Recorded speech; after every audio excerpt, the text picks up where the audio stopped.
So I once landed a client standing in a bathroom at like 2 a.m., just holding my hand under cold water because I had burnout. I was traveling, I was exhausted, and I just spent about like 3 minutes on my phone, sent a quick short message, and went about my day. And a few days later, I was hired. If you think you need to spend hours perfecting the perfect proposal or cover letter to send your potential clients, you're doing it wrong. In 2026, honestly, the tryhards are kind of losing. And the lazy freelancers, the ones that kind of know the shortcuts, know where to save their time compared to where they actually should be spending it, are the ones that are winning. So today I'm sharing the kind of 80-20 rule of client acquisition, essentially how you can spend 20% of the effort to get 80% of the outcomes. And I'm also going to be showing you the AI tool I'm building to help you with that hurdle yourself.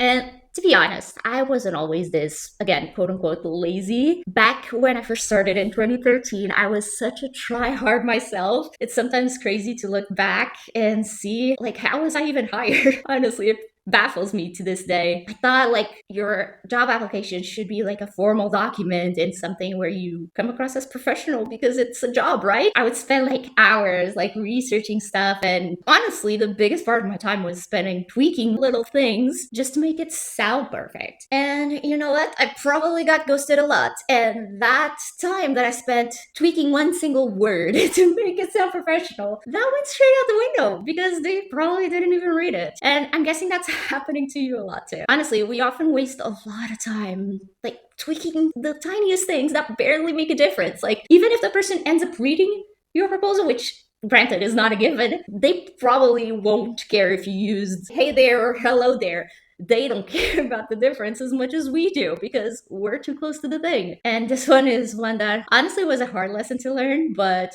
saved me a lot of time from then on. And that is that most clients, they don't want you to write a lot. You don't need to convince them as much as you think you do. They just want a solution. They're looking for someone to solve their problem. And if you can convey that information that you're the one to save them or to solve their problem in as short of a message as possible, you win. Trust me. And let's be honest, in most cases, you can probably tell everything you need to tell in 1 or 2 sentences. So why are we writing 10? I feel like the reason why we write so much, and I've been in this trap myself a lot, and sometimes I still am. I'm not sitting here and saying I'm perfect by any means. I think this is like our insecurities popping through a little bit. It's like you feel like you need to convince yourself that you're the right one for the job. And so you project that outwards in your application, and it doesn't come across as you want it to come across, if that makes sense. It's honestly just boring. The client doesn't give a shit. I know this is harsh, but like they don't care where you went to college in most cases. If it's like a completely different thing that you cannot relate to the job, just leave that out. Maybe mention it. I like to say that anything you want to mention that you need to cut out can go either in a video message to the client, or you can talk about it in your first call with them if you end up going there.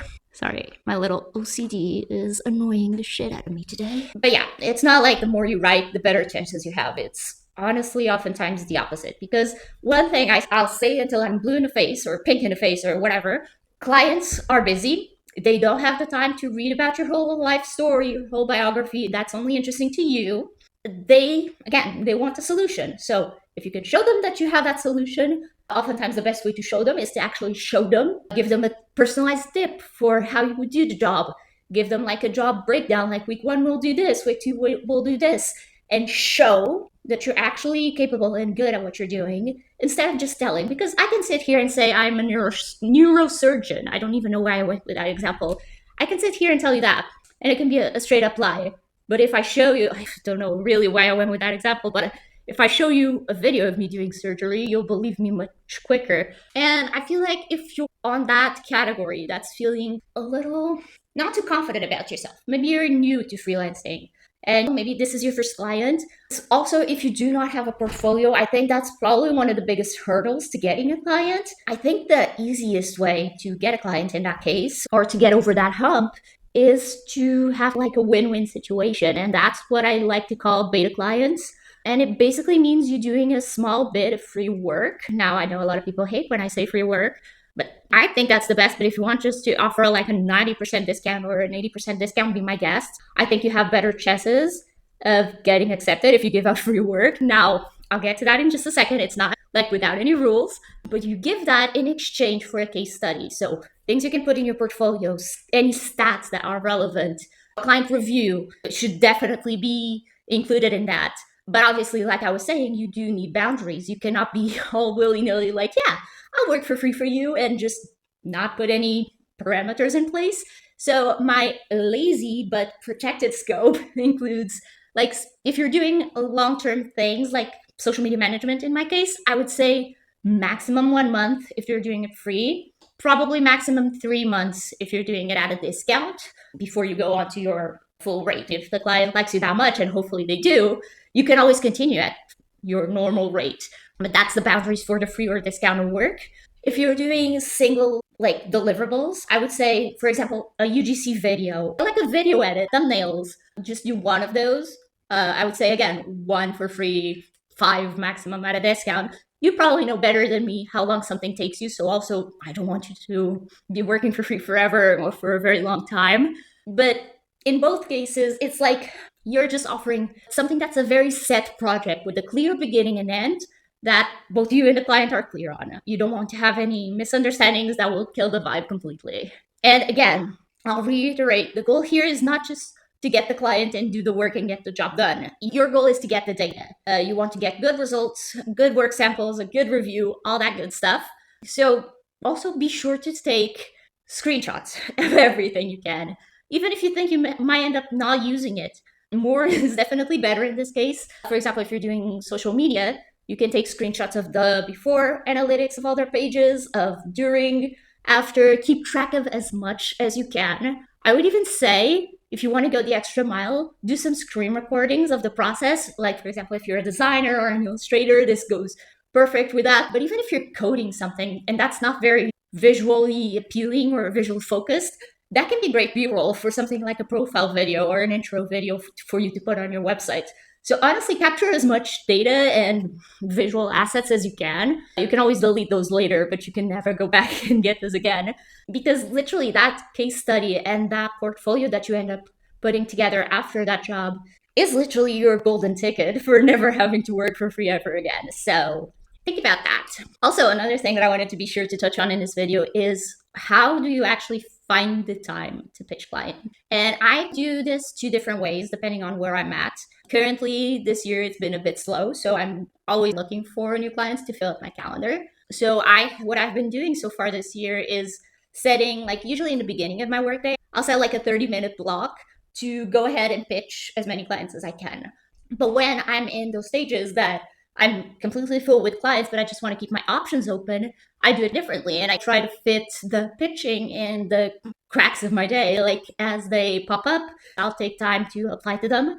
And one thing that I wanted to be sure to mention here is I've been really enjoying voice dictating my messages. I have the Whisper app on my computer. I find it's much easier to just toggle on the voice feature and I go through the job post, talk about it like out loud and how I would be writing the proposal. And one thing, I used to just paste it there and send it as it is or with some tweaks because sometimes it makes mistakes. But one thing I've been doing lately that I've been really enjoying is pasting those into Gemini, and Gemini kind of knows how I write proposals anyway and knows about me and the services I offer. So I ask it to tweak it, make it sound more cohesive. That way it's quicker and easier to fit in those pockets of time, or I can get more done in that 30-minute window. And honestly, your pitch should be short enough for you to be able to set it in 5 minutes. That way, one, it doesn't sting as much if you get ignored. And being that short, you can also do it anywhere. You can do it while you're waiting for your coffee, waiting for your flight, while you're just sitting in a couch watching a movie. I don't know. You tell me what's your favorite place or time of day to send pitches. But one thing I do know so well is that the hardest part of this typically is just to start. It's that kind of blank page syndrome that writers have, and we typically have as well as freelancers trying to write our proposals. And that is the main reason that made me want to build this AI pitching tool that I'm working on. I'm kind of at a standstill right now because I still need more people to test it out. So I'll be totally honest with you, totally free. If you click the link below and you try it out and you send me a DM on Instagram, I would love to hear your feedback on it. It's still very much in beta or alpha phase. It's not ready yet at all. So don't expect something perfect. but I want to hear from you what you want that tool to have. So try it out. Let me know what you think. My Instagram handle is the exact same as here, just freelancing with Sylvia. And I would really appreciate your feedback so I can keep on adding stuff and keep on improving it, not just for me, but for everyone that would potentially use it. So go ahead, try it out or don't, and just send a one sentence pitch sometime this week. You can also send me a screenshot of your pitches. I'd be happy to give you my 2 cents on them. But if you like this kind of lazy approach to freelancing, be sure to hit subscribe because I'll likely have much more tips like this coming up in the near future. YouTube thinks you'll like this video right here, so go prove them right or go prove them wrong. I don't care, just watch it. Anyway, I'm rambling, so I'll talk to you soon. Bye bye.